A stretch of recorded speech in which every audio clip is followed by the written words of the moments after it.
everyone. Welcome back to another day of our challenge. This is day 10. Good morning, good afternoon, good evening. All right, depending on where you're watching me from any part of the world, you're welcome to the 10 of our challenge. Okay, I hope you're all here. I'm so happy to see you. I'm so happy that you are here. Welcome, everyone. All right, so we're going to dive deep into what we have for today.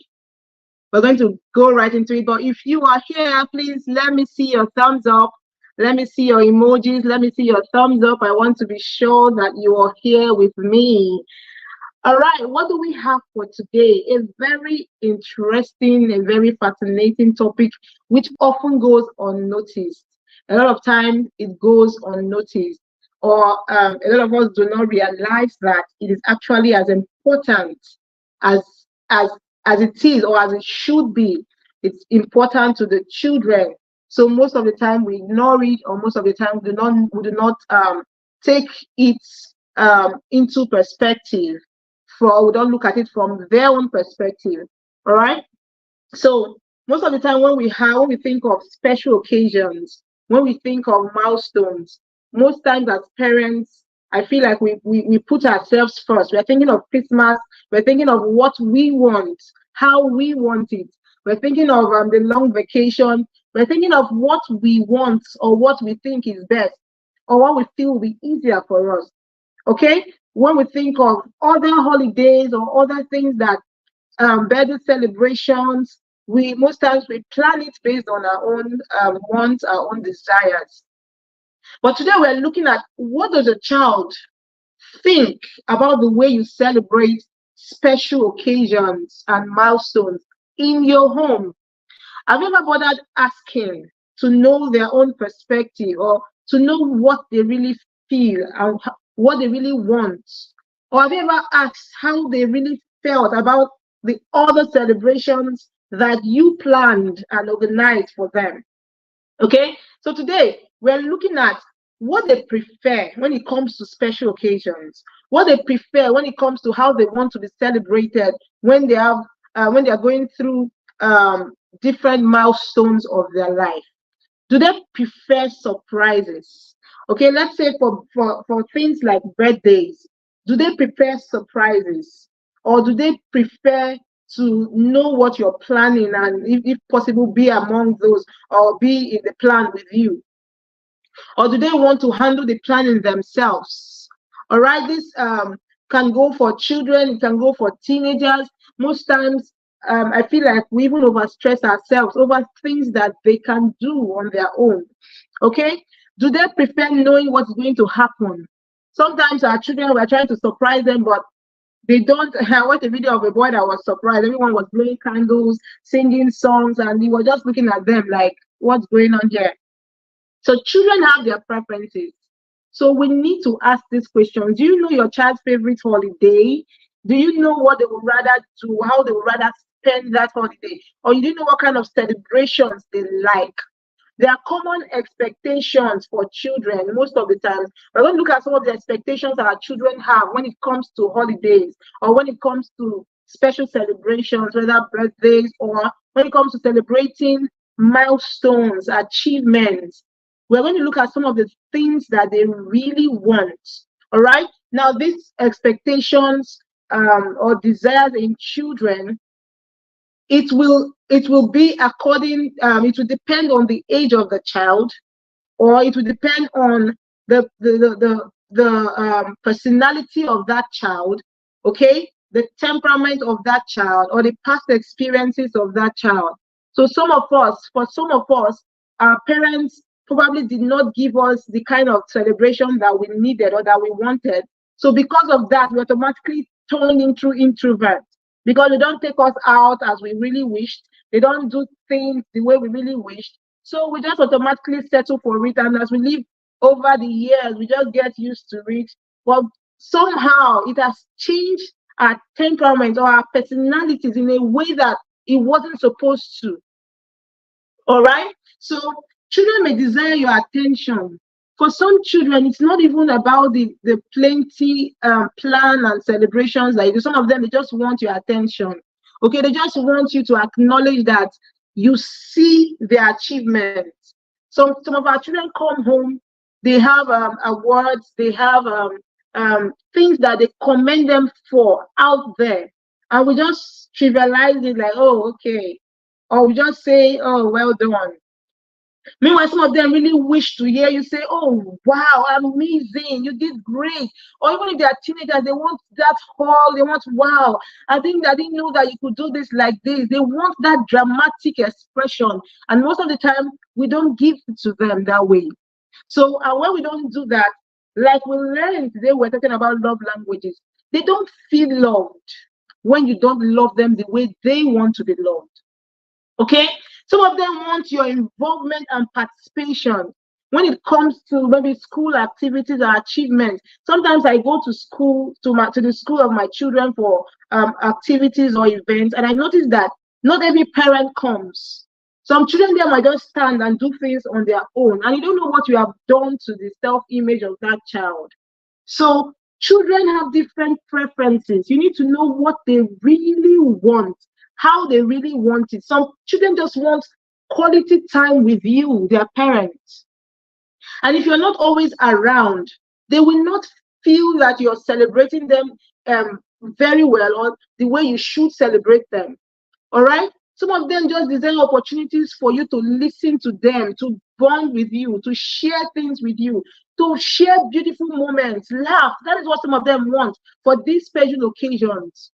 But you know that sometimes as parents, we just rack our brain and even stress ourselves, go beyond. Sometimes you organize big parties and everything. At the end of the day, the children don't even feel, within them, they don't even feel as happy. Okay, so special activities that are different from everyday routine could also be what our children want. Sometimes during holidays, sometimes during Christmas celebrations, we can just do something different for them. Some of them really wish that we're out as that the family is at least different, or thinking innovative, thinking of how to make the home more fun, like we studied some while ago. Okay, sometimes special outings might not even be so expensive if you make them understand that, okay, it's not as if there's a lot of money, but let's just go here, don't demand too much, I just want to make you happy. They will understand. All right.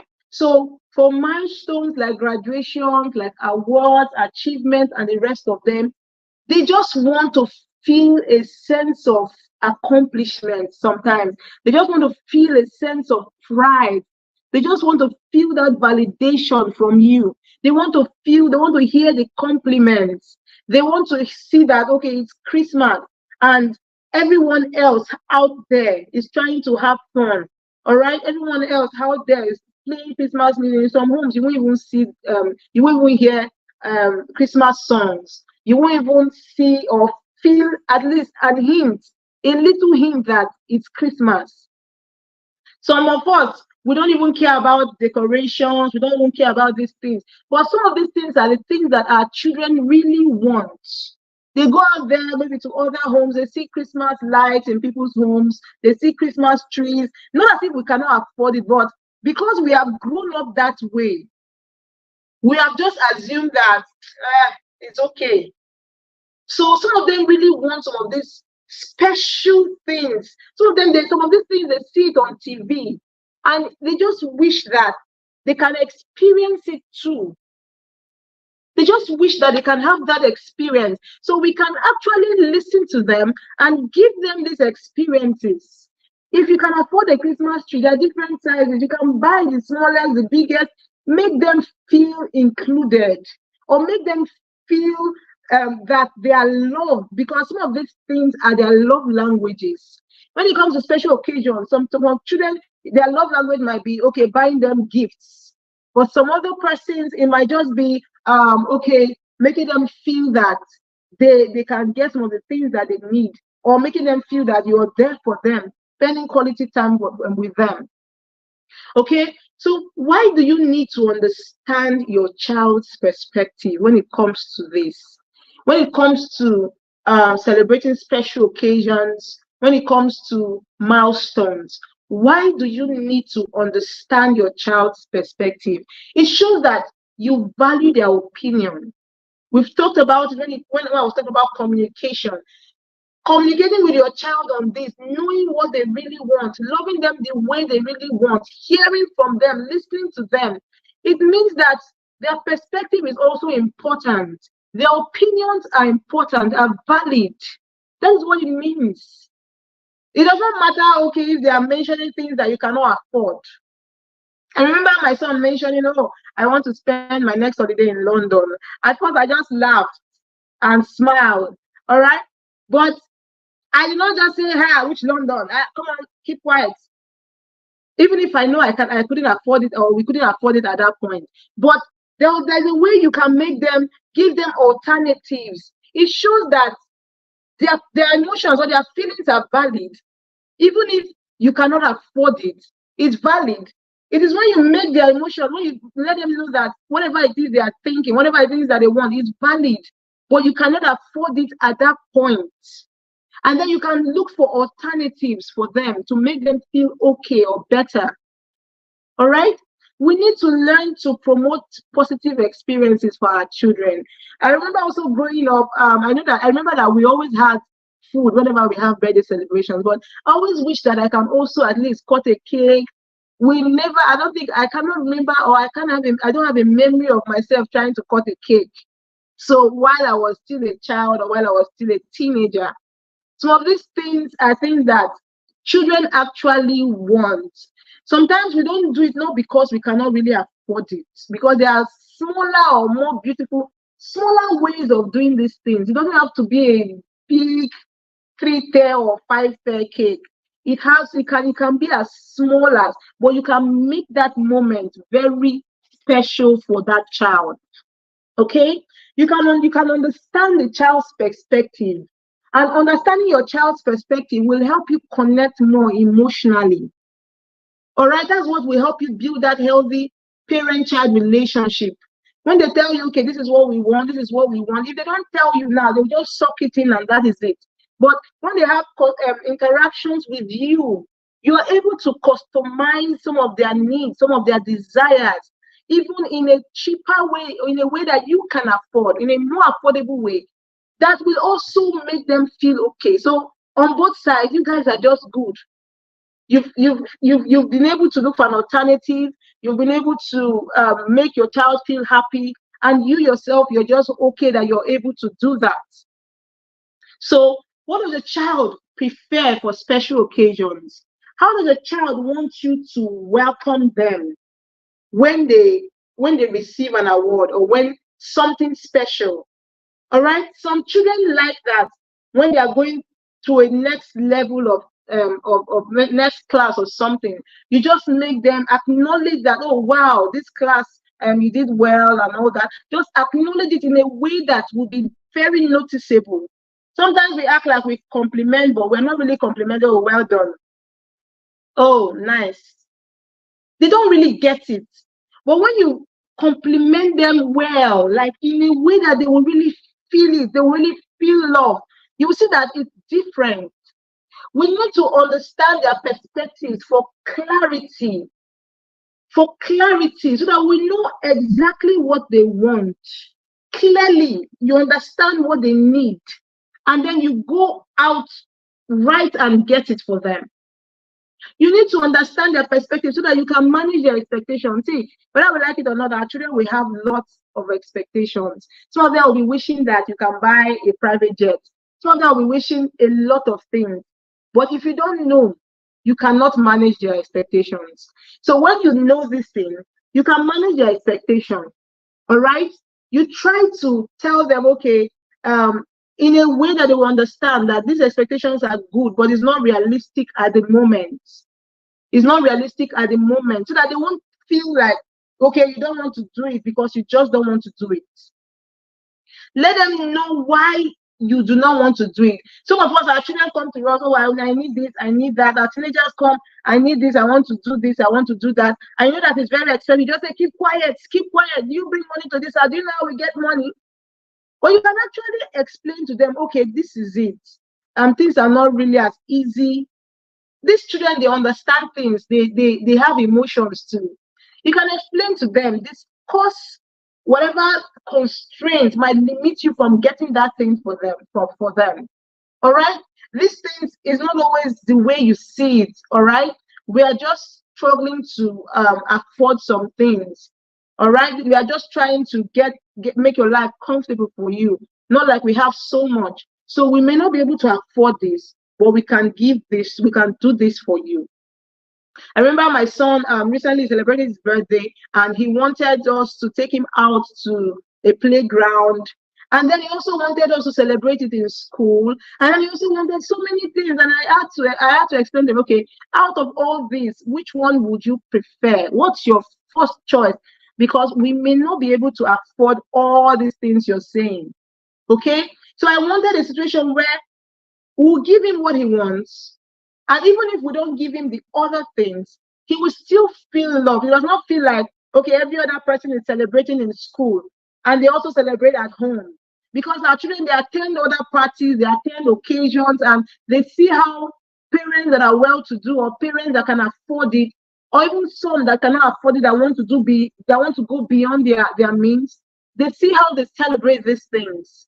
So help them live within. It's an opportunity for you to even teach them. It is a teachable moment to teach them to live within their means. When they are able to live within their means, it will help them not just in the family, even when they grow up, it will help them not to be extravagant with their life or with their resources. Okay? There are so many things we can teach our children with these things. Number one, we are helping them, we are helping their emotions. Number two, we are also teaching them practical things about life so that they don't go out there feeling, when they have some money, they can just spend it and just be wasteful. And they don't feel like, okay, they have to always please themselves with whatever resource they have. Okay, they should understand that there is a plan. There's always a plan in life. Just the way you explain to them. Of course, they will see that there is money here. They can see you holding money, but it's not for that. You already have it planned for something else. All right? It's an opportunity to negotiate. It's very important. Negotiation and compromise in parenting is very important. Most of the times, what we do is impose what we want on them in a forceful way, not knowing that we can actually calm down, talk to them, validate them, and negotiate with them. I mentioned earlier that we're not like the rulers of the tribe of our home, like that the children should always be shut up at every point over little things. I want this thing, can I have this thing? Shut up your mouth, I've told you I cannot afford it. It doesn't have to be that way. We don't have to strive over everything. We can make this thing work by just negotiating, by just talking to them. You don't know what heart-to-heart conversation does. I don't know about others, but heart-to-heart conversation did a lot to me. All right, remember those times I'll go out, my mom will come early in the morning, speak to me about things. And when I go out there, that's all I remember. I remember someone mentioning to me that her son, her teenager, said to her that when he goes to school, even when he's about to do something wrong, all he hears is the voice of his mom trying to talk to him. Just when she speaks to him very early in the morning, all he hears is her voice. Sometimes we feel that it is the shout. In fact, it is that shout that will make them want to be stubborn. It is that shout that will make them want to rebel. It is that thing you want to do every time, striving with them, that will make them want to rebel. How about calming down? How about negotiating? How about coming to a compromise? Having a good conversation, communicating with them in a way that it will touch their heart. All right? So that they will understand, as you understand their perspective, they will also understand your perspective. All right? Now, briefly, I'm going to give you one solution. One thing you can do is to include them in your plan. You can include them in your plan. Let them feel very involved. All right, you can create a family environment that is inclusive and enjoyable. All right. Our special occasions does not have to be something that we strive about. Our memories, our birthday celebrations, our achievement does not have to be something that will bring strife in the home.